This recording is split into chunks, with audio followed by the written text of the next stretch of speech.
Hey everybody, this is Joshua Howell with Nerfherders Assemble.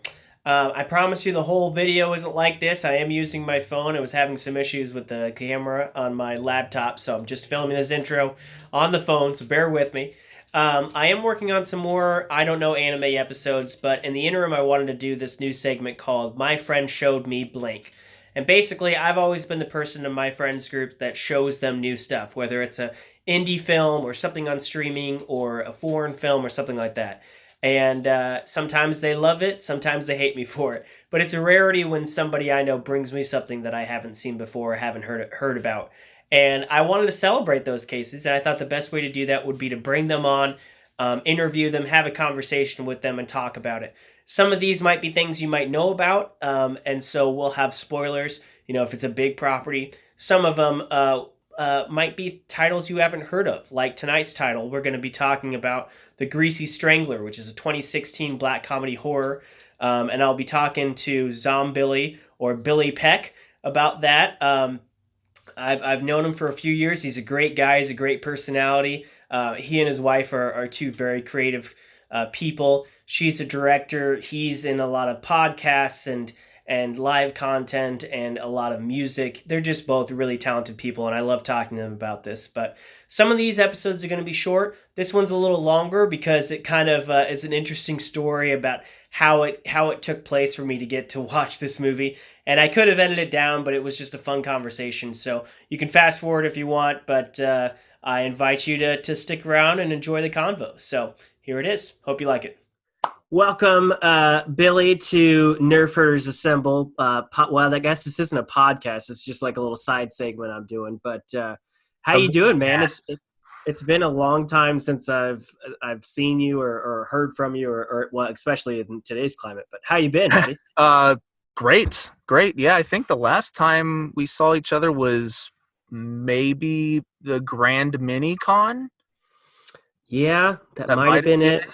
Well, no, I think I saw you. At least you guys were advertising the movie, the OMUG movie coming out. Yeah, and I think I saw you at the Ted and Wally's ice cream shop there for a little bit. That's right. Yeah, because you were at a concert up the street. Yeah, that's right. Yeah, good that call. Seems like so long ago too. I know, that was back in September. Mm-hmm. So gosh, I mean, really that long. We're moving closer to a year now. Yeah. But no, everything's great. Like you said, with all the stuff going on, not to, really get into all that, but like, I've treated it kind of like a vacation. Mm-hmm. My life is, I'm a stay-at-home dad while my wife goes to work, and she works at a hospital, so she's like a super essential person. So our lives haven't really changed on the day-to-day. But as far as my I kind of refer to it as afterlife, which is funny for me, being the horror movie guy and whatnot. But like, no, like my my nightlife and whatever is always just full of whatever, the music, whatever creative thing I can get my hands on, I'm doing. And like, I'm rarely home at night, so this has been a welcome vacation in a sense. People are like, "Oh, are you like losing your mind because you're always at home?" Like, no, like I'm really enjoying being lazy. But Nice. I still find a lot of stuff to do while I'm at home. It's just I get to stay home. So anyway, yep. Well, that's nice. Well, I mean, somehow your wife, I'm sure she's crazy busy with work, but didn't she put together like a short film with you like last month? I saw it on Facebook and it was fantastic. But thank you. That was fun. That was just a couple weeks ago now at this point. And so to give a little context, there is a B movie, like one of the most classic B movie film directors, Roger Corman. Like he put out like the original Piranha films, or he also did the there's that 1994 Fantastic Four movie that like was made but never released. Like he made that, and he gave people like James Cameron. James Cameron's first movie was Piranha 2 back in the 80s or whatever. And Wow. the early 80s, late 70s, something. It was their like B movie callback to Jaws. But like that was like James Cameron's first major movie. So Roger Corman has given people like him their start. Right. So anyway, he wanted to do the Roger Corman quarantine short film challenge. Mm-hmm. And the rules basically were like you had to film it on your phone. It be 2 minutes or less, and you can only use your surroundings, your quarantine surroundings. So in your house, in your backyard, whatever. And there's some really fun and creative ones. Someone used like their lawn gnomes and stuff, and like how they come to life and whatever. Like that one was really good.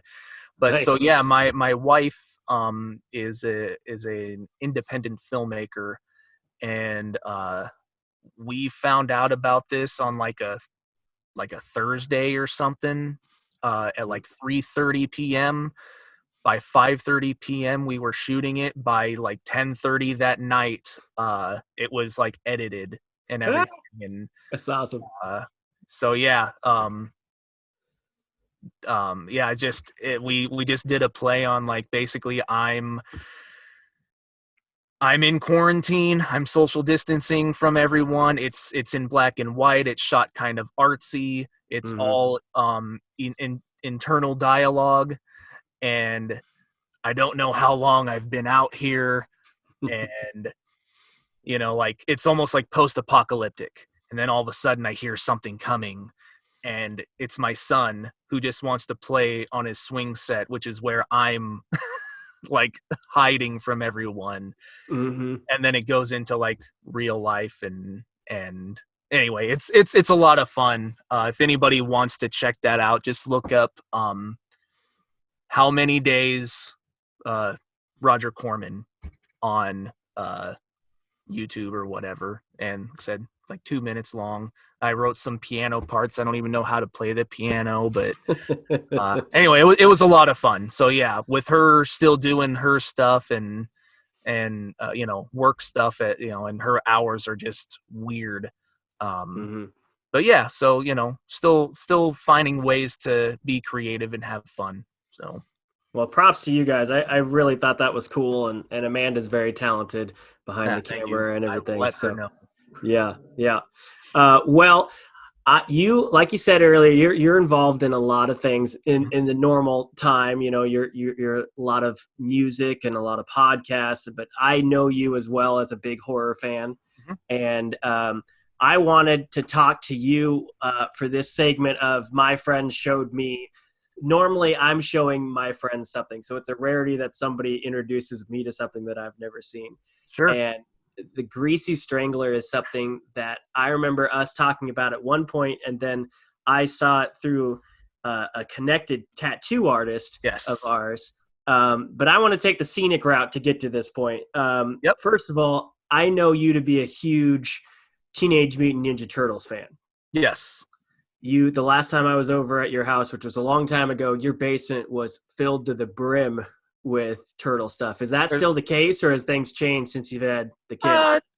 No, just probably added some stuff is all. Yeah, I mean, I collect a lot of different things, and action figures have always been kind of a staple of that, and yeah, there's a lot of. I keep it all in like sections, I have like my horror section, and then I break that down to like, here's the Freddy shelf, here's the Jason shelf, the Michael Myers shelf, etc. And yeah, a big portion and probably my biggest individual collection is probably the Ninja Turtles. Nice. So yeah. My last interview was with a guy who's been modding these arcade 1-up cabinets. I was wondering, have you seen that 4-player turtle Teenage Mutant Ninja Turtle cab? Yes, I have. Did you buy that? Yeah, I haven't pulled the trigger. I don't know if I actually will. Well, so you have this epic tattoo of the turtles. And yes, I can. It's difficult to show this thing. yeah, there it So is. yeah, it's not real Mhm. easy. It's upside down. That's the best I can There do you go. That's a good for you. shot right there. Yeah, Um, beautiful. so yeah, we got Donatello, Michelangelo, Raphael, Leonardo. They all Mm. have their weapons and some like kind of like I don't know tribal totem Hmm. whatever to them, and then on this side Oh, is the Shredder one. I don't think I've ever seen that side before. it's my latest one. So we got Shredder, Rocksteady, Hmm. Bebop, and Krang Oh wow, right look at that. there. Yeah, yeah, I You can see it. see a Uh-huh. little blurry, but it says Kevin Eastman. Nice. So I think that's the story that you're getting into. Hmm.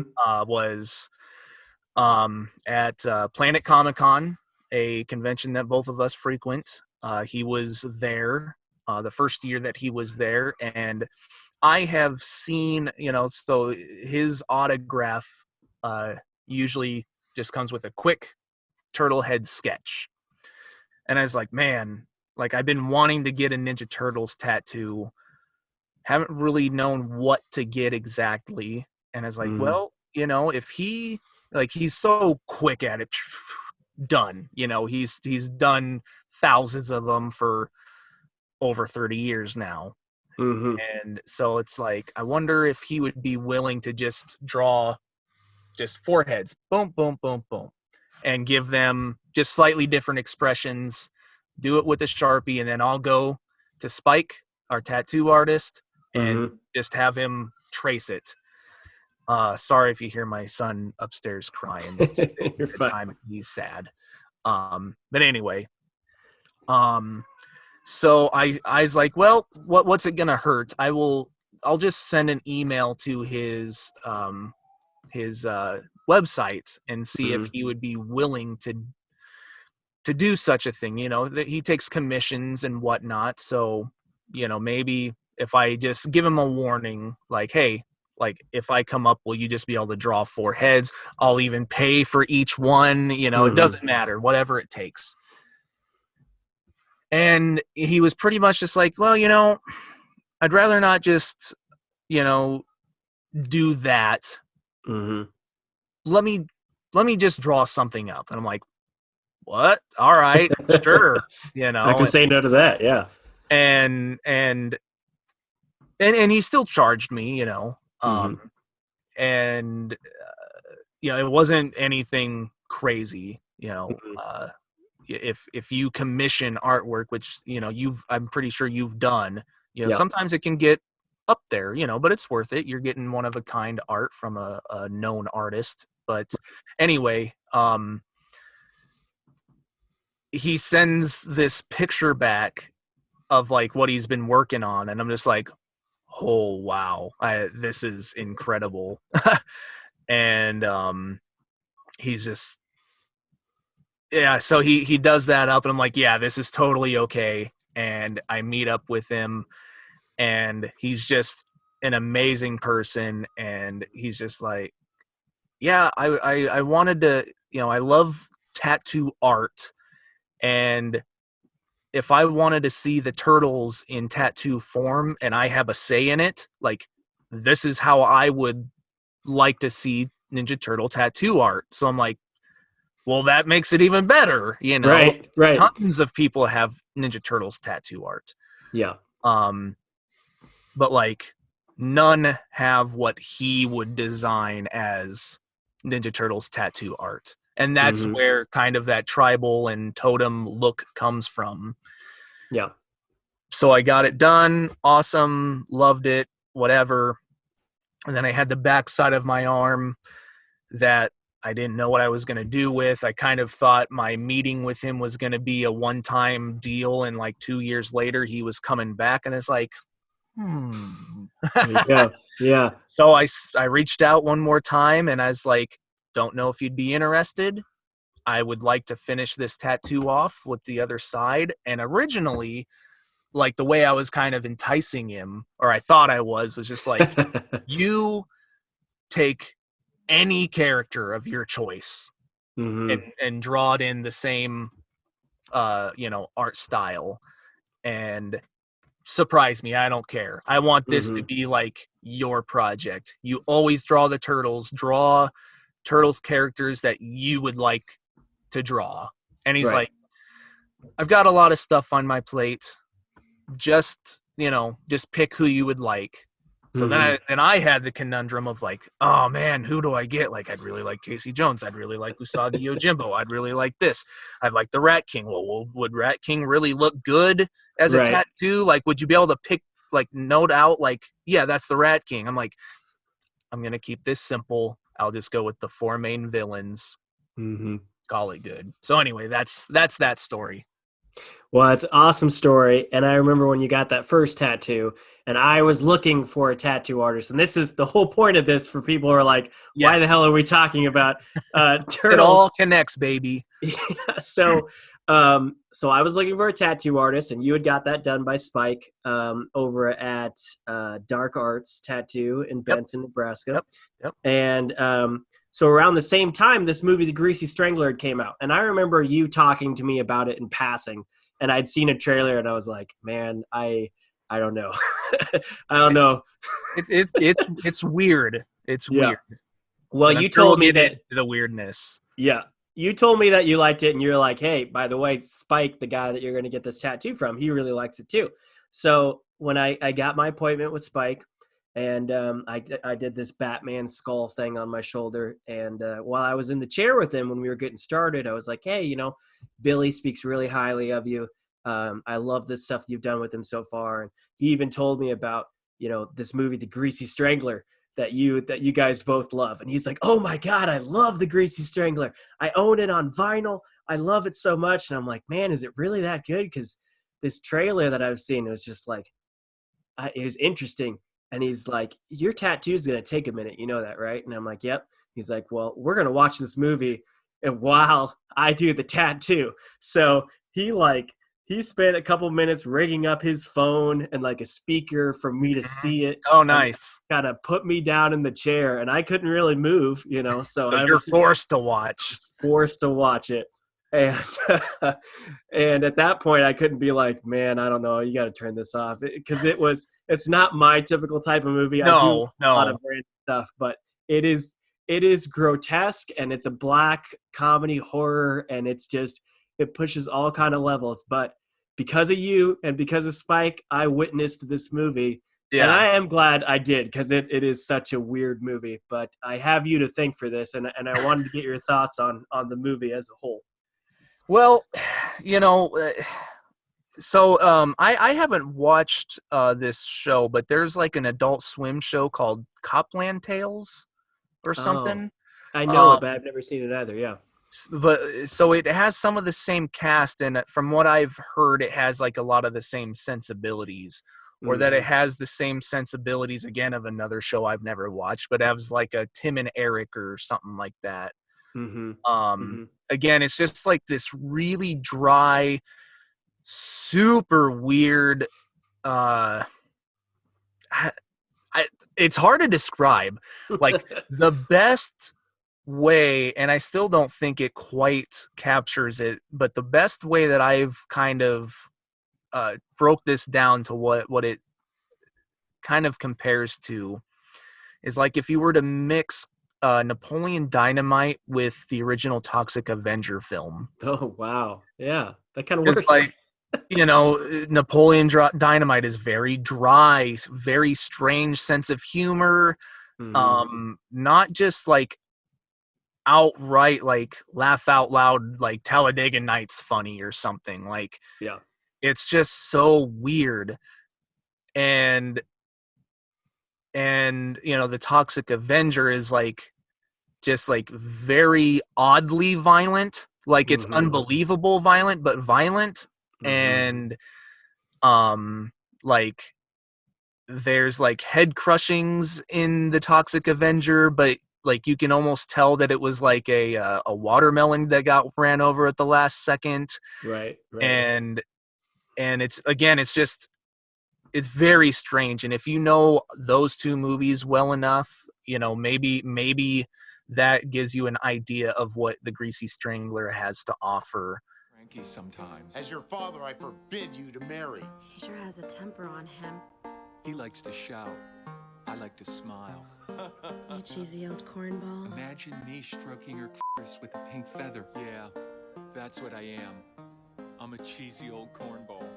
I kind of like it. Hey! Stop talking to the customer and help Dad with his shorts. Until they get to the part where, so to break this down a little bit, there's Big Ronnie, who's like this 70-year-old frail old guy, and his son, Big Braden, I think that's his name. Yeah. And he is like a chunky, balding, middle-aged man who lives with his dad. And they walk around in their underwear. They eat extremely greasy hot dogs every day. And the dad is like, not enough grease. And you're like, what's the obsession with grease?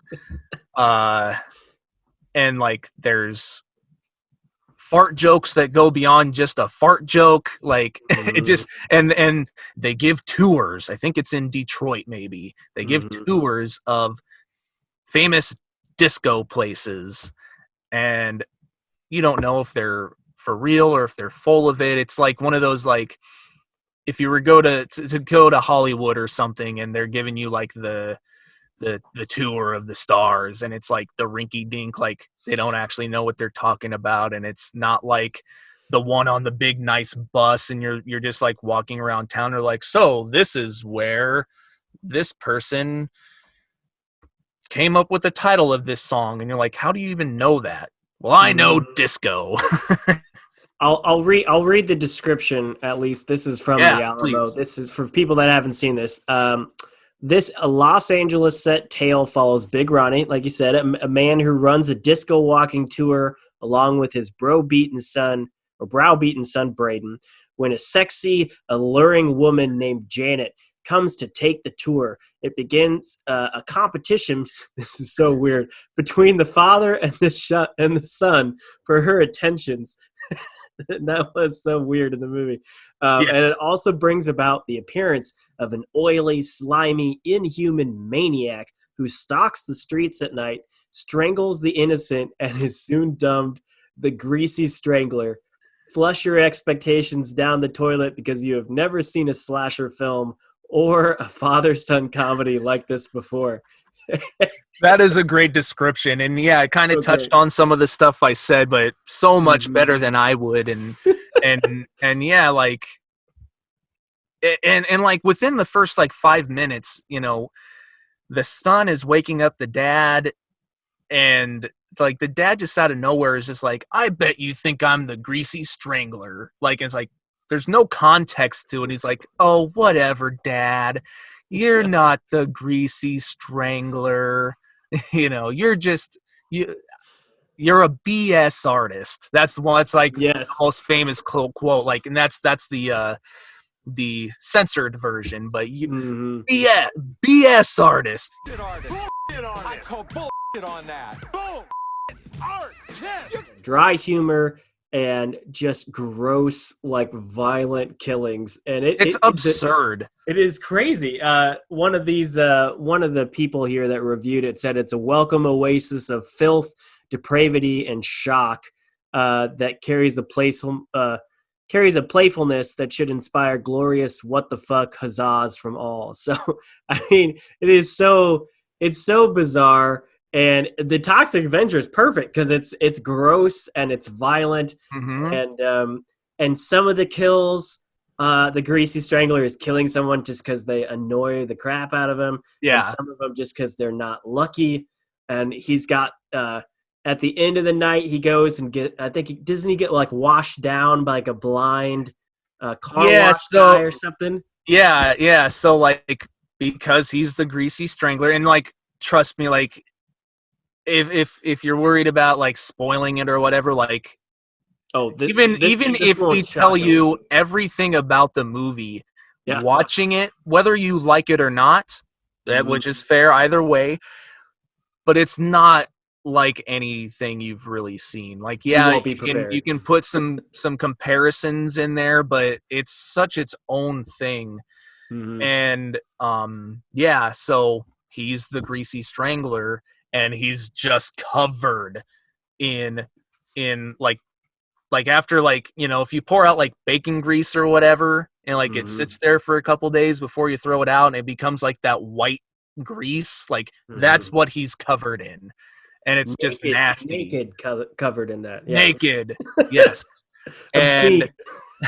and yes, after he's done, he goes to his buddy who runs a car wash and gets sprayed down through the car wash, and the old, you know, the fans you know, blow him dry, and and it's funny. And so, like, I actually, this is like the image. So I have the record, and this is him in the car wash.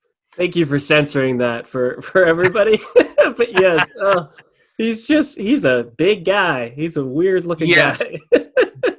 Big but weird looking. Yep. So this right here is Sky Elobar. That's the guy who plays Big Braden. This signature here is Michael St. Michael, who is the Greasy Strangler. And this right here, this is the one that will blow some people's minds, I think. Okay. This signature is from the producer of the film. He didn't direct it, but he's the one that, like, got this thing, its funding and its distribution and all that. And it's Elijah Wood. Oh, wow. Oh, I can actually see the wood, the E and the wood in there. Yep. Yeah, I knew Elijah Wood was attached to this. That's kind of how Spike sold me on it too, I remember. So right.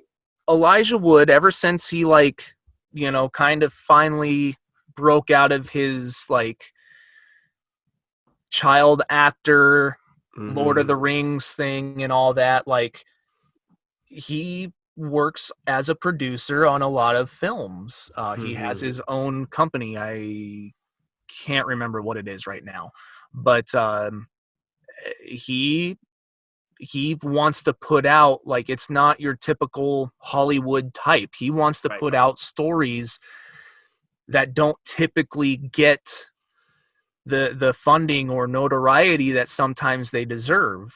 And with his name, he knows that he can, you know, put that in the right direction. And you know, it's definitely passion projects. He's not making a ton of money, if anything, off of the Greasy Strangler, right? Which is free on Amazon Prime, by the way. If you is it? Yeah. If you want to go check that out. Perfect. And so yeah, he puts out, you know, quite a few movies like that. Not that they're all the same style, but again, things that wouldn't typically get that voice. Yeah.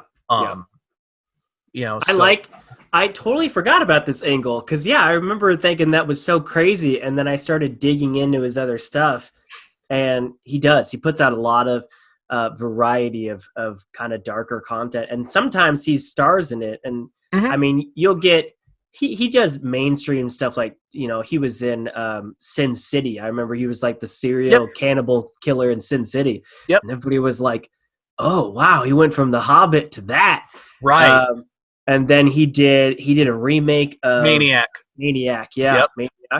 And he also came out with Come to Daddy this year, and that was a weird movie too. Weird horror movie that he just put out. So he does do a lot of strange projects like that, but I love it. I love that that's his passion and that he's able to do it. Yeah, you know, it's one of those things where it comes from a place of, like, sometimes cinema isn't safe. You know, and that can go in many directions, but, like, it's more in the sense of, like, you might be able to see it in a theater, but it's only gonna run for maybe, like, the weekend, and it's not going to be on thousands of screens, maybe a couple hundred if you're lucky. So did you get that Elijah Wood signature at the Omaha event or at another event? Okay, so the signatures that I got and the events that I went to, Elijah Wood was at Wizard World, which is like one of the biggest touring conventions. He was at Wizard World in Des Moines, and I don't know how many things he signed for Greasy Strangler. I know, and probably not a lot. Everybody was going up and getting, Lord of the Rings stuff signed, or, really just a lot of things of that nature. Sure. And I'm sure, there was some fans that getting like, Sin City or heck, maybe even Forever Young. That's right. But, that old Mel Gibson movie. Yeah. Yep. Jamie Lee Curtis. Yeah. But, no, so, I brought that and Spike's record to him, and he's like, "What?"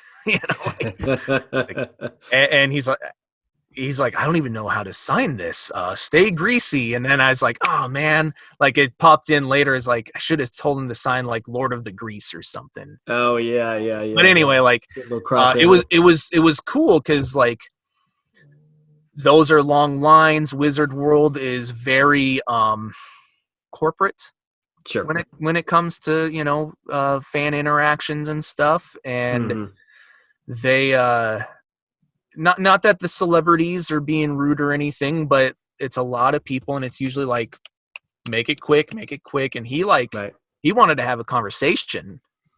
And then the other event was there is a local horror host named Dr. Sanguinary.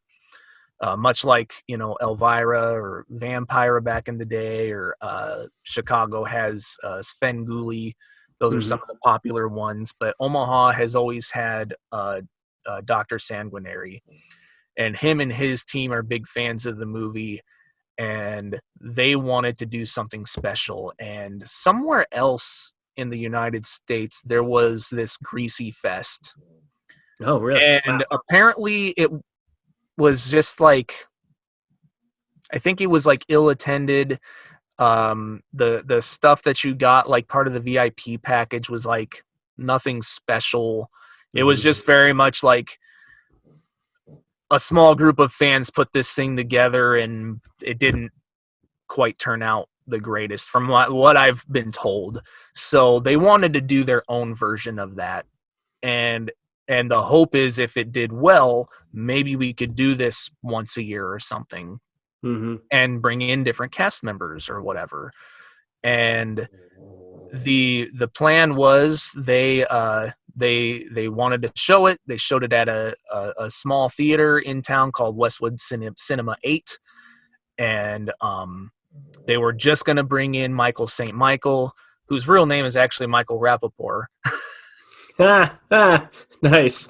I didn't know that. That's there's some confusion for some people there. Like some people see Michael Rappaport and be like, man, he didn't age well. Right. But that's so, crazy. No, so Michael St. Michael, he wanted to come in and be part of it. And then Sky Elobar, who plays his son, heard about it and was like, I wouldn't mind being there.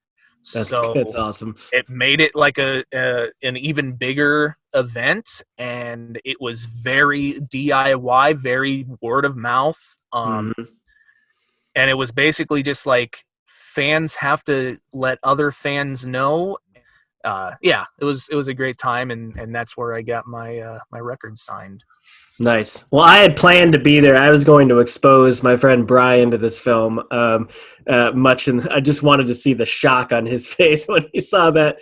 But I think I ended up being out of town or something, and I couldn't go to it. So I was jealous that you got to go there. But I'm sure when I edit this video, I'm going to see that the majority of this has been build up, and we haven't talked that much about the actual movie, but I do want people to see this movie, and I didn't want to spoil it for them. And I thought talking to you, someone that really appreciates this, would inspire some people to go out and find this movie. And since it's free on Amazon Prime, that's awesome. I mean, that's just that much easier to see it. Well, I appreciate you coming by and chatting with me about this. Yeah. I knew you would be the person to talk to about this. Since I don't really know Spike that well, I figure, well, Sure. I'm gonna go to the source and talk to Billy about this. So Yeah, no, I appreciate that. No, it was fun, and you know, when you're like, you're a big fan of Greasy Strangler, I'm like, yeah, where's this gonna go? So yeah, you know, like, I haven't really had many opportunity, if any, to like talk about it, you know, on a show. So like, yeah, that's cool. And like you said, you know, you can talk about Parks and Rec or a number of things, and not that, you know, they shouldn't be talked about, but they don't necessarily need publicity. right. You know, right. something like this, like, I would like to hear like how many of your viewers and listeners like be like, oh yeah, I know that movie, or I like that movie, or right. you know, like, I imagine it'd be a small number, if any. If any, you know? I'd be surprised. No, I think that's cool. Yeah. You know, I always like trying to get the word out there about things that, you know, aren't necessarily widely known, because hey, you know, that's what we do. You know, you write books, you know, I play music. Part of what all this is a cover up to push ourselves to get our other thing out there. Let's be honest, you know. But yeah, I love independent art and trying to get that stuff out there, and obviously you do too. So I'm happy to do this with you. Like I've said, the point of this segment is I'm normally introducing my friends to things, and I rarely get introduced to something that I haven't heard about or seen. So I credit this to you and Spike, and I thank you, and thank you for coming on and chatting about it. And have a good night, man, and say hi to the family for me. And I will. Hopefully I can see you again soon sometime. I know. We All right. need it. Yeah. All right, man. Well, you have a good night. All right. Thank you.